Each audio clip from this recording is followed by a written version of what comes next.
ونصلي على رسوله الكريم اما بعد بسم الله الرحمن الرحيم عن ابي ذر رضي الله تعالى عنه قال قال رسول الله صلى الله عليه وسلم تبسمك في وجه اخيك صدقه وامرك بالمعروف ونهيك عن المنكر صدقه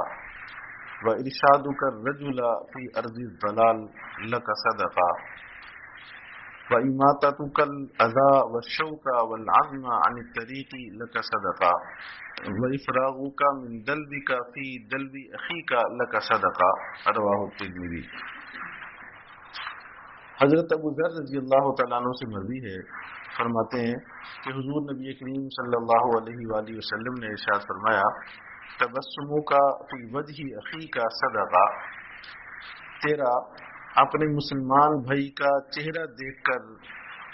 مسکرا دینا یہ بھی صدقہ ہے۔ وَأَمْرُكَ بِالْمَعْرُوفِ وَنَهْيُكَ عَنِ الْمُنْكَرِ صدقہ، اور تیرا نیکی کا حکم کرنا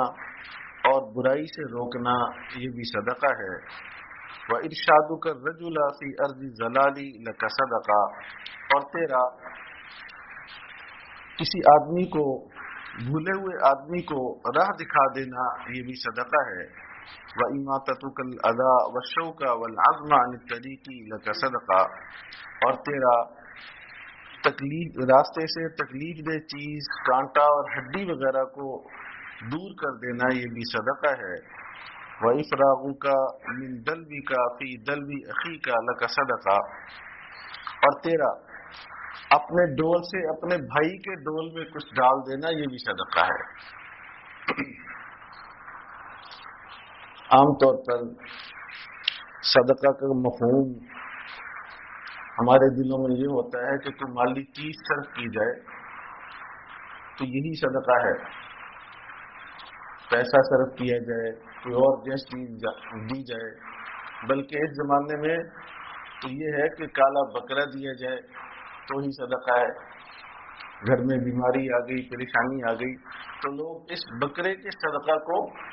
لازم سمجھتے ہیں۔ تو یاد رکھیں، صدقہ اس مالی قبیل سے نہیں، اور خاص طور پر جان ہی کا صدقہ کوئی ضروری نہیں، نہ یہ شریعت میں حکم ہے۔ یہ تو بعد میں لوگوں نے لازم کر لیا کہ جی کوئی بیمار ہے، گھر میں بیماری ہے، پریشانی ہے تو کوئی بکرا وغیرہ دیا جائے، حالانکہ عقل کا تقاضا بھی یہی ہے، شریعت کا تقاضا بھی یہی ہے کہ صدقہ اگر آپ دینا چاہتے ہیں تو سب سے بہترین مالی اگر دینا چاہتے ہیں تو کسی کو رقم کی صورت میں صدقہ دیا جائے، اس لیے کہ رقم سے وہ اپنی ہر طرح کی ضرورت پوری کر سکتا ہے۔ اگر وہ بیچارہ مریض ہے اور اس کو بالکل یہ گوشت وغیرہ منع ہے، آپ اس کو بکرا لے کر دے رہے ہیں، بکرے کا گوشت دے رہے ہیں، آپ اس کو مرغی کا گوشت دے رہے ہیں، وہ اس کو منع ہے، تو اس کی ضرورت کہاں سے پوری ہوگی؟ اصل مقصود یہ ہے کسی مستحق کی ضرورت کو پورا کیا جائے، اور مالی اگر صدقہ کرنا ہے تو پھر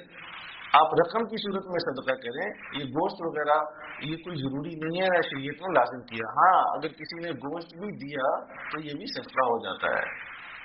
جیسے گندم، چنا، کچھ اور چیزیں بھی دی جا سکتی ہیں، اس طرح گوشت بھی دیا جا سکتا ہے، تو یہ تو ہوا مالی صدقہ۔ آقا کریم صلی اللہ علیہ وآلہ وسلم اس روایت میں یہ ارشاد فرما رہے ہیں کہ صرف صدقہ مال ہی سے نہیں ہوتا،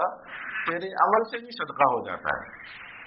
یہ سارے اعمال گنوائے ہیں کہ کوئی مسلمان سامنے آیا، مسکرا کر اس سے مل لینا یہ بھی صدقہ ہے، اور کسی کو نیکی کی بات بتلا دینا یہ بھی بہترین صدقہ ہے، کسی کو برائی سے روک دینا یہ بھی صدقہ ہے۔ فرمایا بھولے ہوئے آدمی کو راستہ دکھا دینا یہ بھی صدقہ ہے، اور راستے میں پڑی کوئی بھی تکلیف دہ چیز، وہ پتھر ہو، وہ کانٹا ہو، وہ ہڈی ہو یا کوئی اور چیز، اس کو ہٹا دینا یہ بھی صدقہ ہے۔ اور فرمایا کہ اور کچھ نہیں، کوئی آپ نے کنویں سے، پہلے زمانے میں کنواں ہوتا تھا، اس سے اپنے لیے ڈول پانی کا نکالا، دیکھا کوئی اور بزرگ کھڑے ہیں یا خاتون کھڑی ہے یا بچہ کھڑا ہے، آپ نے وہ ڈول نکال کر اس کے ڈول میں ڈال دیا، اپنے لیے دوسرا نکال لیا، فرمایا یہ بھی صدقہ ہے۔ یعنی یہ چھوٹے چھوٹے اعمال جن کو سمجھا جا رہا ہے، فرمایا یہ بھی بہترین صدقہ ہے، یہ بھی کرتے رہنا چاہیے۔ مالی صدقہ نہ کر سکے تو اپنے عمل سے صدقہ کرتے رہنا چاہیے۔ اللہ کریم مجھے اور آپ کو توفیق نصیب فرمائے۔